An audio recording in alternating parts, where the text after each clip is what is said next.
Good afternoon, everyone. We're so pleased about the number of individuals who are participating on our webinar today. It's a real testament to our collective goal to create a region where people are connected and our communities are thriving. My name is Catherine Dunn, and I'm the Vice President of Community Investment with the Greater Milwaukee Foundation. Today, I'm joined by several of my colleagues, and together we'll provide information on the focus areas we'll be targeting through the third grant-making cycle. We're holding this information session as a webinar as it allows us to share the information with as many people as possible at one time. And this session will be recorded and posted on our website, allowing people the opportunity to go back and review it. We'll also have time for questions from the group at the end. Please type a question using the Q&A feature on your screen, and we'll try to address as many as possible at the end. Following the webinar, we'll develop a list of frequently asked questions and post that along with the webinar recording for your reference. Please know that you are always welcome to contact program staff here at the Foundation with specific questions about your organization or your project anytime during the application process. Before we begin today, let me share with you who else from the Greater Milwaukee Foundation team is here with me. We have Janelle Hines, Director of Grant Programs and Strategic Initiatives, Darlene Russell, our Senior Program Officer, and Lillian McFarland, the Grants Manager. Before we get started, I'd like to share with you a brief history about the Greater Milwaukee Foundation. The foundation was established in 1915 and is one of the first community foundations in the world and is now among the top 25 largest community foundations nationwide. The Foundation's vision is the region become a vibrant, economically thriving region comprised of welcoming and inclusive communities that provide opportunity, prosperity, and a high quality of life for all. We have over 1,000 donors who over the past 103 years have entrusted the Foundation to help advance their philanthropic goals and invest in the Greater Milwaukee area. Our commitment is to honor donor intent and to direct resources to the community's most pressing needs and work to build thriving communities. The Greater Milwaukee Foundation supports a variety of programs, initiatives, and organizations across the four-county region. Through our competitive process, we seek to support those projects and organizations that stand to have impact and contribute to the vitality of our region. Our work evolves over time as needs in the community change, and our partners in the community work to address those changing needs. As a place-based foundation, we must focus on neighborhoods, communities, and our residents who have not experienced all the benefits of this region's prosperity. We believe communities can thrive when residents have the ability and opportunity for meaningful engagement. This looks different from community to community and neighborhood to neighborhood, but the approach shares the basic tenet that people who are impacted must be part of the solution in decision-making. You'll hear more about this in a moment. The grant opportunities you will hear about today reflect our renewed and deepened commitment to investing in and with the people and places in our region. Now, my colleague Janelle Hines will provide an overview of the funding opportunities. Thanks, Catherine. Hello, I'm Janelle Hines, Director of Grant Programs and Strategic Initiatives, part of the Community Investment Team at the Foundation.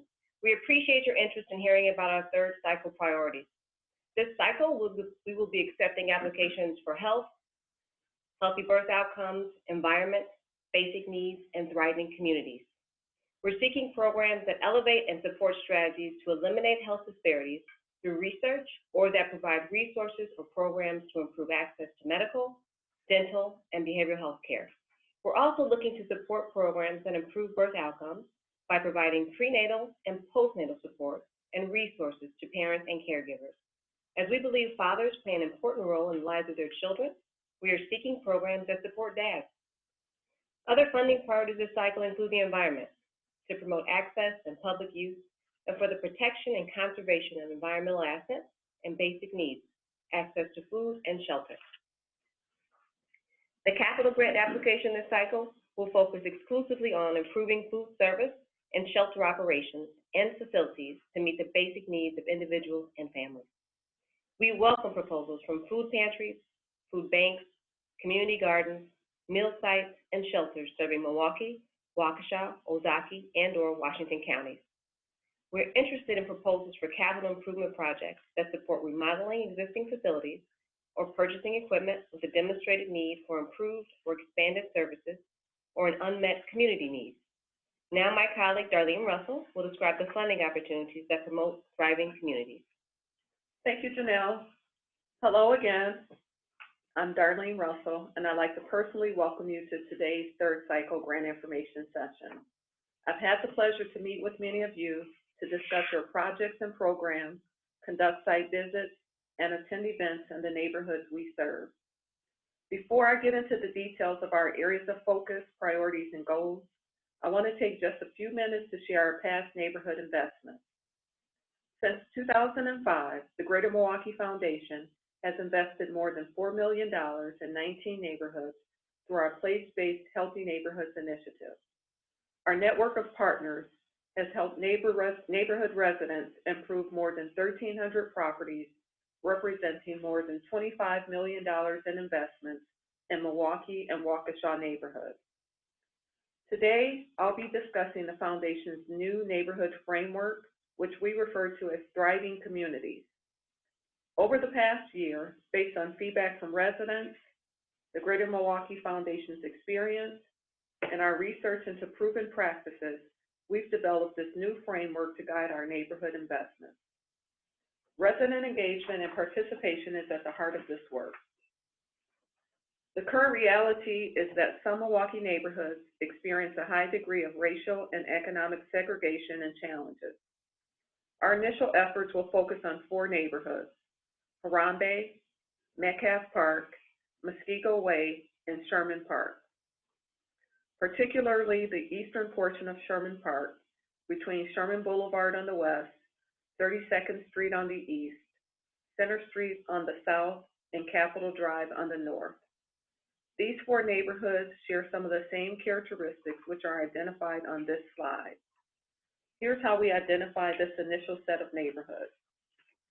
We analyzed conditions in 39 neighborhoods, then prioritized based on criteria to identify the 4 focus neighborhoods. This matrix highlights some of the quality of life indicators we used during our process to identify the set of neighborhoods highlighted in yellow. We compared these indicators to the City of Milwaukee data. I won't go through the whole matrix, but I do want to bring your attention to one column, and that is the percentage of unemployment compared to the city. As you can see, it is 5 times higher in these neighborhoods compared to the City of Milwaukee's unemployment. This is just one example of the impact of racial and economic segregation and historical disinvestment. Our goal at the Greater Milwaukee Foundation is to support community-driven change. As many of you may know, Milwaukee is a city built on neighborhoods with many assets and unique characteristics. Some neighborhoods have thriving commercial areas and continue to attract new residents while retaining longtime neighbors. Others lack access to basic amenities, such as fresh food and green space, and see residents moving in and out frequently. Our goal is to support community-driven change in neighborhoods that have experienced years of disinvestment and lacked access to equal opportunity. Our new priorities build off the strength of the people in our community as well as our previous work. Next, I will briefly discuss the 3 pillars we believe are key to partnering with neighborhoods to thrive: community capacity, equitable economic opportunity, and arts and culture. At the core of all of the work is community capacity. The purpose of focusing on community capacity is to support people in neighborhoods to work together, make well-considered and collaborative decisions, develop a shared vision and strategy for the future, and act over a period of time to make it real, all while building the individual skills and abilities of diverse participants and organizations. One aspect of community capacity is community building, which supports the ability of residents and other stakeholders to identify priorities and opportunities and work to foster sustained positive neighborhood change. We are seeking requests that offer strategies and tools for strengthening the capacity of communities in the 4 initial neighborhoods: Harambe, Metcalf Park, Muskego Way, and Sherman Park. Strong projects that are inclusive of residents as collaborative decision makers and authentic collaborations among nonprofits and grassroots groups are welcome. The next pillar that is part of our Thriving Communities framework is equitable economic opportunity. Equitable economic opportunity unlocks the full potential of the local economy by interrupting and removing barriers and expanding opportunities for low-income people and communities of color. We welcome grant requests that are intentional about eliminating inequities and including residents and the decisions that shape their neighborhood. Grant requests that address growth and quality jobs and increase entrepreneurship, ownership, and wealth are welcome. The result is a stronger, more competitive city. The last pillar I will highlight is arts and culture. We welcome grant requests that support the physical assets and vibrancy of a neighborhood and its commercial corridors. For the Thriving Communities work, we are particularly seeking projects that use artwork to enhance vacant or underused spaces within neighborhoods. During this cycle, we will accept projects representing visual and performing art disciplines. In particular, we seek projects in support of programming that cultivates and supports an appreciation of diverse cultures and art forms, projects that integrate art and creativity into community planning and development, and one that creates opportunities for artists of color and promote community engagement. Now my colleague Lillian McFarlane will now provide an overview of the application timeline. Thanks, Darlene. Hi, my name is Lillian McFarlane. During the third cycle, there will be multiple funding opportunities. The Health, Environment, and Basic Needs grant application is a two-step process that will open August 13th. That is, the first step in the application is a letter of inquiry, which consists of a few short questions that provide insights on the program or service for which an organization is seeking funding. Organizations whose letter of inquiry have been accepted will be invited to complete a full proposal, which will provide more detail about the program or service. The Thriving Communities, which include community capacity, equitable economic opportunities, and arts and culture, healthy birth outcomes, medical research, and basic needs capital applications will be available August 27th. These applications will not require a letter of inquiry. Organizations need only submit detailed information about the program or service they're seeking funding for in a single application. Please be aware that organizations are permitted to complete only one application per cycle.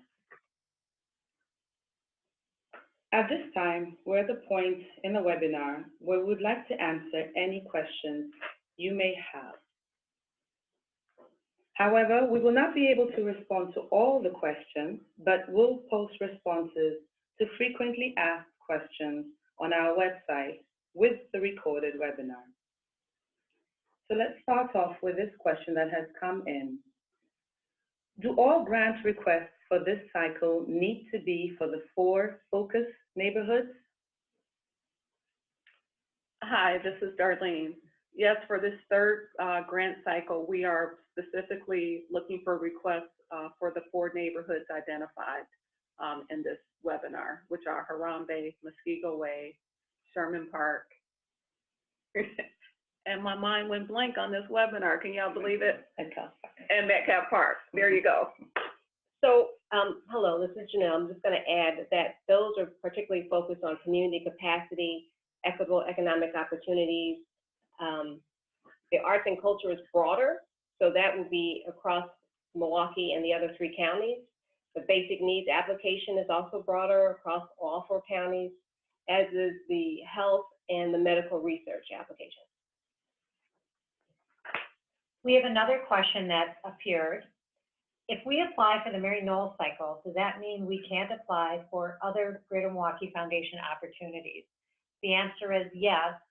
If you're asking that specifically about this cycle, So only one application per organization per cycle will be considered. So if you're planning on participating in the Mary Knoll process, then that limits you to just that one application.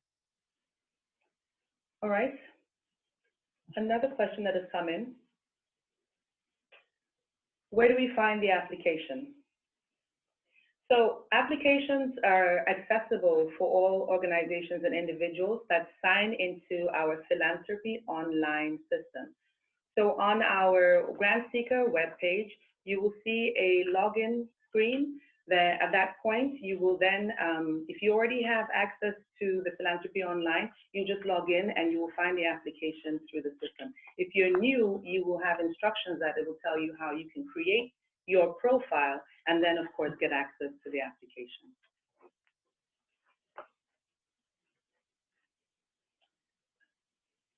All right, we have time for just one more question. When will you be notified that you receive funding? So these applications will be presented to the Board of Directors at a December 4th board meeting, and organizations will be notified immediately following the board meeting of the decision made by the board. Okay, well, we'd like to thank you all for the questions that we've been able to respond to thus far. Any other questions will be made available on the website and along with a recorded webinar. This concludes the webinar, and based on the questions you've submitted, as Lillian said, we'll compile a frequently asked questions list, which can be found on our website under the Grant Seekers tab. Please feel free to contact us via the emails provided, and know that, again, myself, Catherine Dunn, Janelle Hines, our Director of Strategic Grant Initiatives and Grant Programs, and Darlene Russell will be available to answer any questions you have. Thank you again for attending the Greater Milwaukee Foundation's third cycle webinar this afternoon, and we're grateful for all you're doing in our region to create a community where people are connected and our communities are thriving. Have a great day.